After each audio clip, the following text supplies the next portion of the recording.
Salut à toutes et à tous, mon nom est Jean Fils-Aimé, docteur en théologie, content de vous retrouver à cette capsule hebdomadaire où l'on aborde une question. Aujourd'hui, on nous a posé la question suivante, est-ce qu'il y aura un retour de Jésus-Christ ?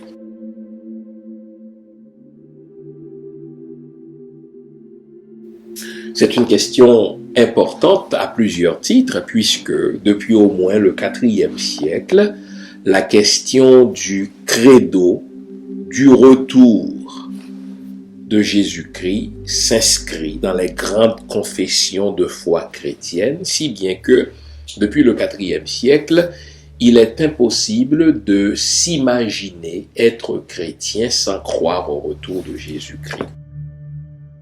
C'est une question fondamentale aussi parce que on en fait un article de foi essentiel. Saint Paul, en tout cas, semble nous parler de la question du retour de Jésus-Christ comme étant, avec la résurrection bien sûr, le fondement même de l'espérance des chrétiens, en sorte que s'il n'y a pas un retour de Jésus-Christ, je paraphrase la pensée de Saint Paul, eh bien, la foi des chrétiens est vaine.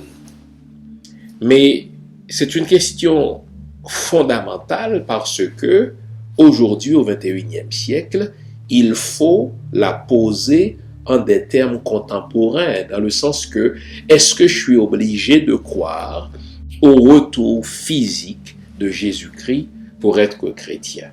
Est-ce que l'identité chrétienne ne peut pas se définir en dehors de cet article de foi qui est le retour de Jésus-Christ, enfin le terme technique, la parousie. Bon.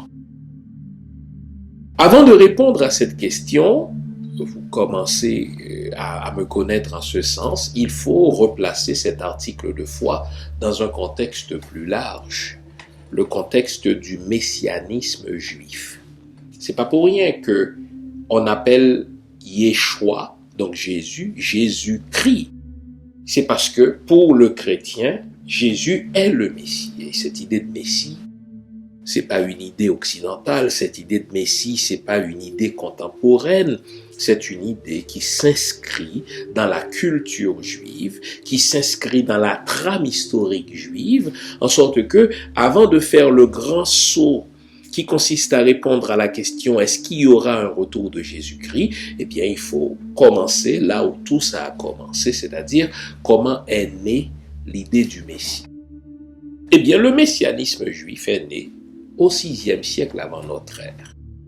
Que s'est-il passé au VIe siècle avant notre ère en ce qui a trait à la culture juive, en ce qui a trait à l'histoire juive? C'est que des Babyloniens, n'est-ce pas, sont venus capturer la population juive pour l'amener en captivité. Imaginez une communauté, imaginez une collectivité, imaginez une peuplade à qui on a toujours dit qu'elle est le peuple élu de Dieu, cette peuplade-là. Imaginez une population à qui on a toujours fait croire que son Dieu l'aime et que son Dieu a de grands plans pour elle, cette population-là, qui se voit amenée en captivité par un peuple étranger.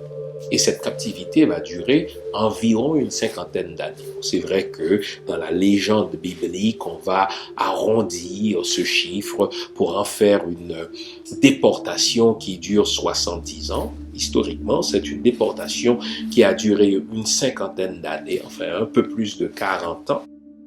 Mais c'est un événement marquant dans l'identité juive. Parce que pendant ces 40 et quelques années que va durer cette déportation, eh bien, le peuple va se poser un certain nombre de questions. S'il est vrai que nous sommes le peuple de Dieu, pourquoi connaissons-nous cette épreuve?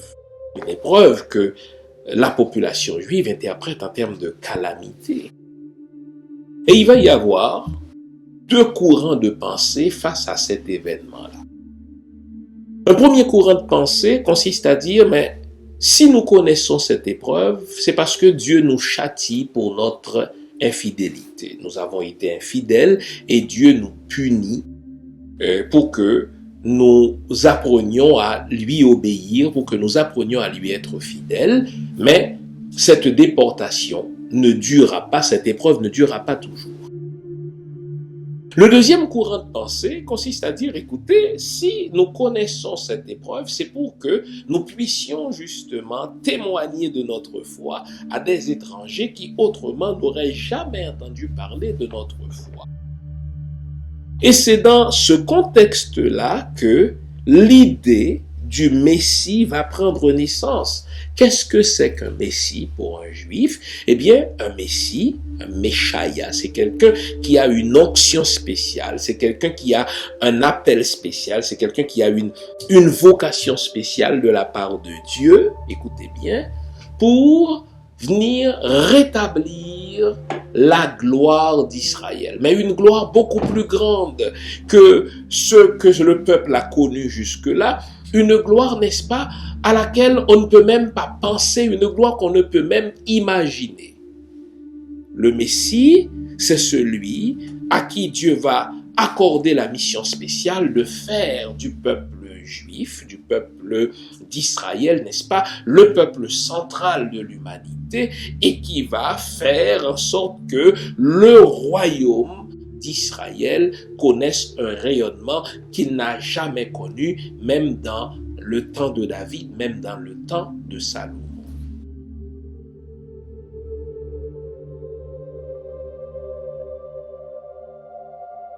Et c'est dans ce contexte-là, ce contexte messianique, que la plupart des livres prophétiques vont prendre naissance.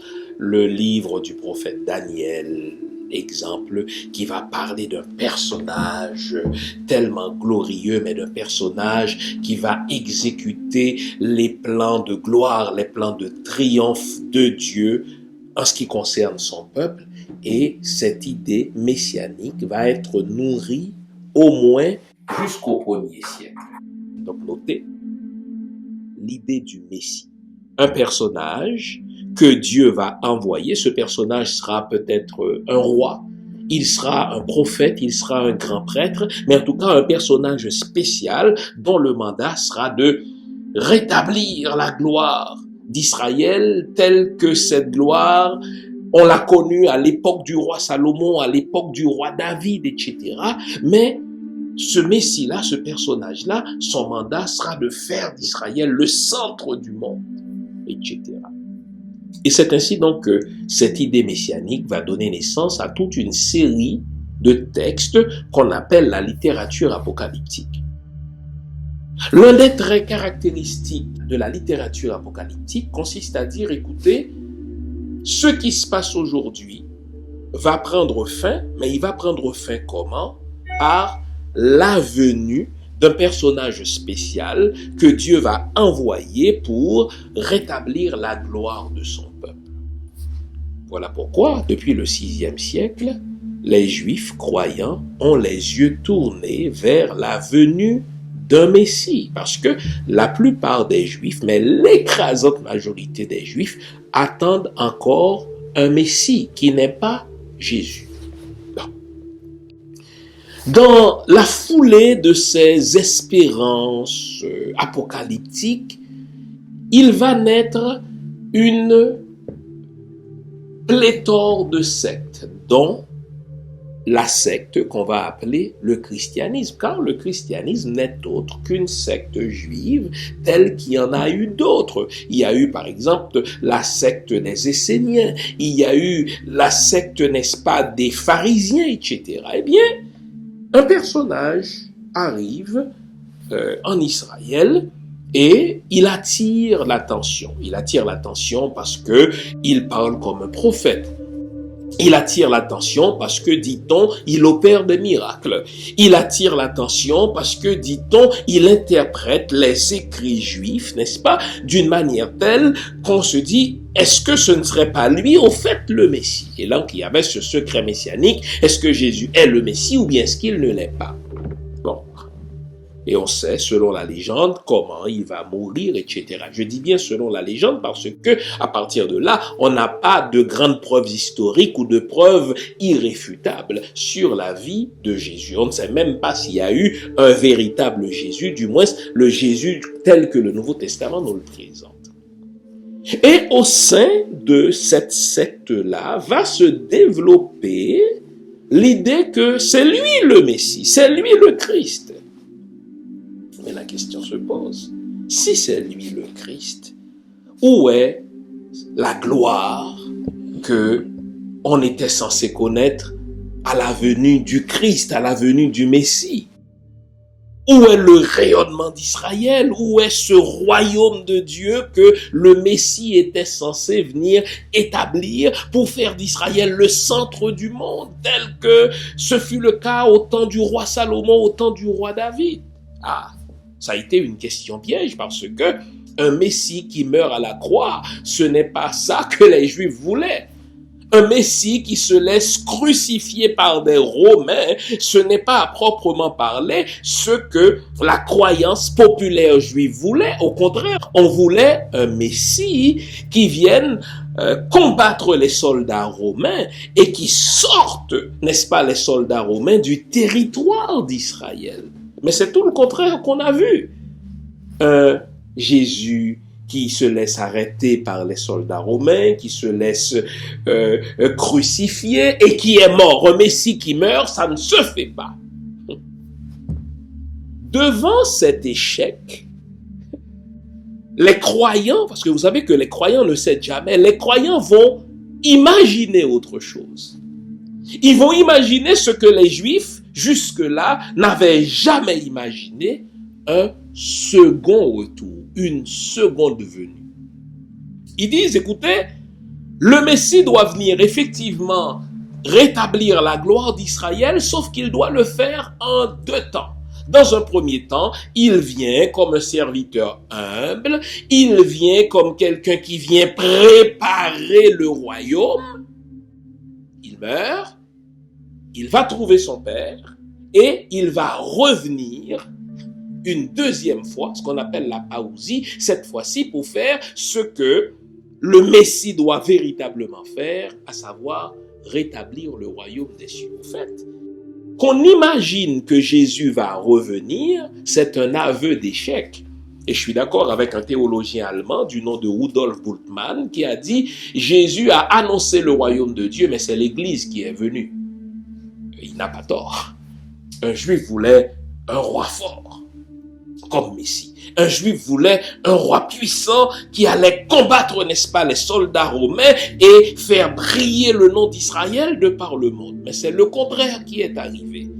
Jésus a annoncé une espèce d'institution, une espèce d'organisation. On pensait que c'était le royaume des cieux, mais c'est l'Église.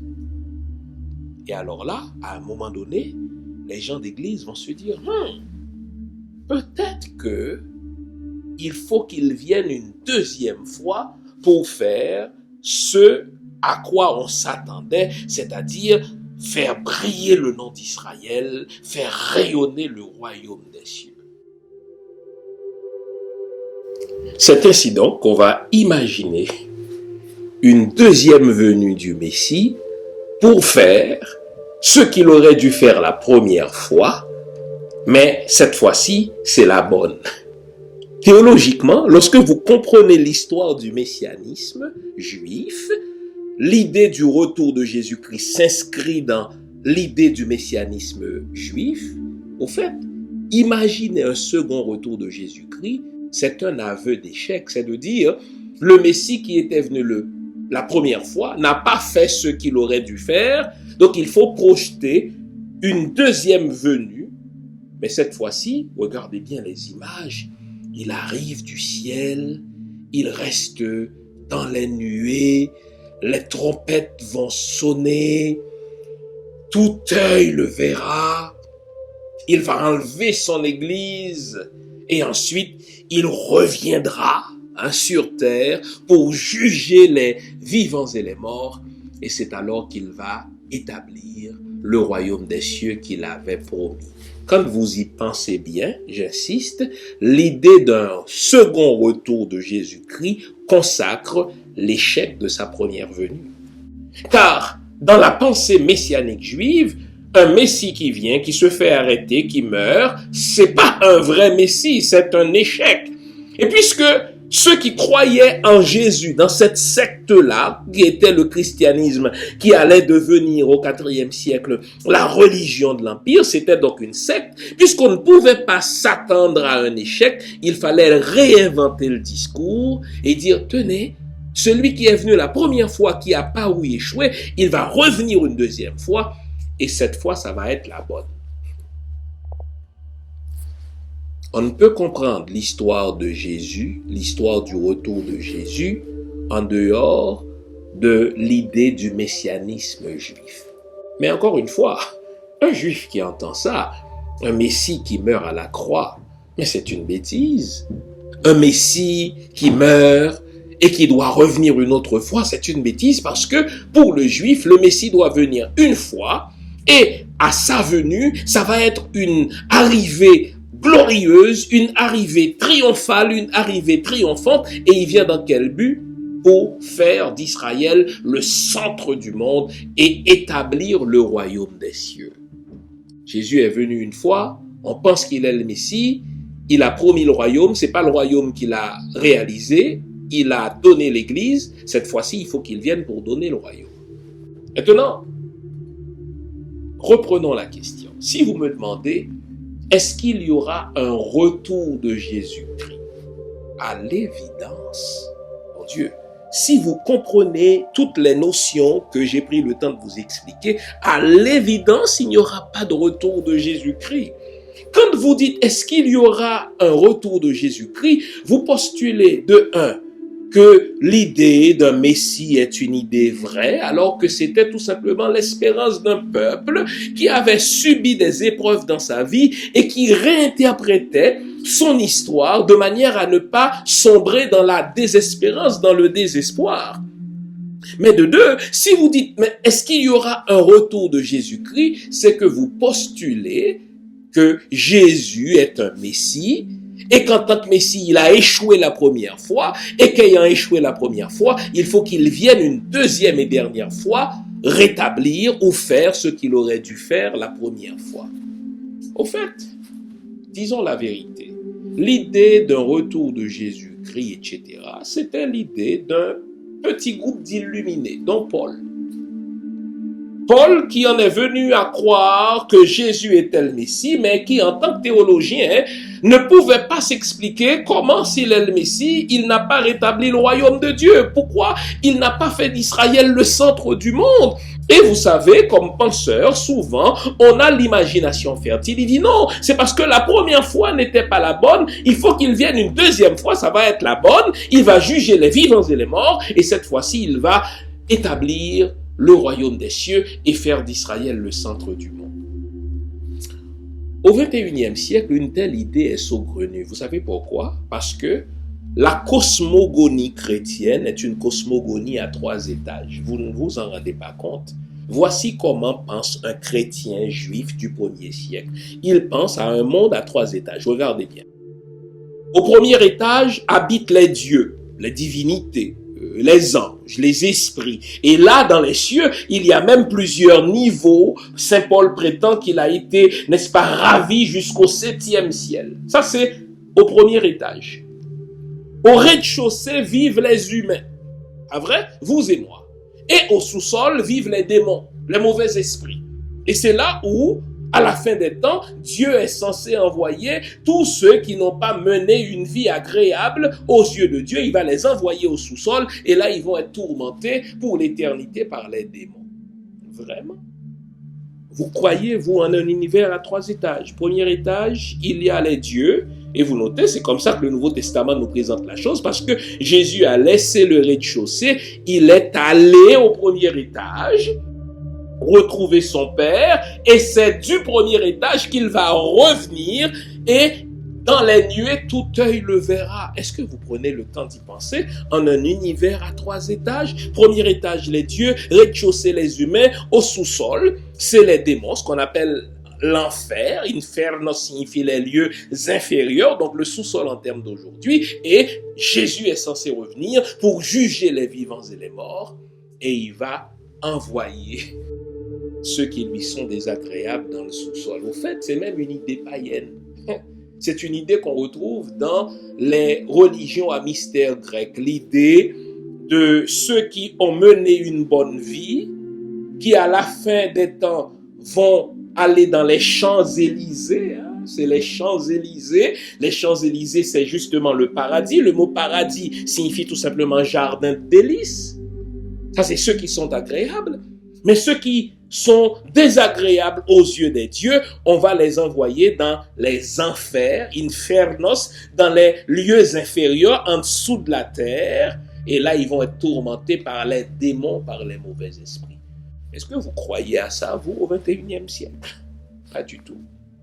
Donc, vous notez que la Bible, c'est un livre de son temps qui reprend les croyances juives du 5e, 6e siècle avant notre ère, lesquelles croyances se sont accélérées au 1er siècle de notre ère et des illuminés en sont venus à croire à plusieurs autres choses, dont la deuxième venue d'un Messie. D'ailleurs, saint Paul, dans ses écrits, reconnaît s'être trompé quand il écrit l'épître aux Corinthiens dans 1 Corinthiens chapitre 15, il dit, écoutez bien le pronom personnel qu'il utilise, nous ne mourrons pas tous, mais tous nous serons transformés, car au son de la trompette, à la voix d'un archange, n'est-ce pas, les morts en Christ ressusciteront premièrement et nous irons dans les nuées accueillir, enfin je paraphrase, notre Seigneur ou notre Dieu. Saint Paul a dit, nous ne mourrons pas tous, il s'adresse à des croyants chrétiens du 1er siècle de Corinthe qui disent, écoutez, nous là, avant que nous ne mourions, le Christ va revenir. Ça fait quoi, 20 siècles qu'il est censé avoir écrit ça. 20 siècles plus tard, il n'y a pas de Jésus qui soit revenu. Et si les humains continuent de vivre sur terre, 20 siècles après, il n'y aura pas de Jésus, il n'y aura pas plus de Jésus qui va venir.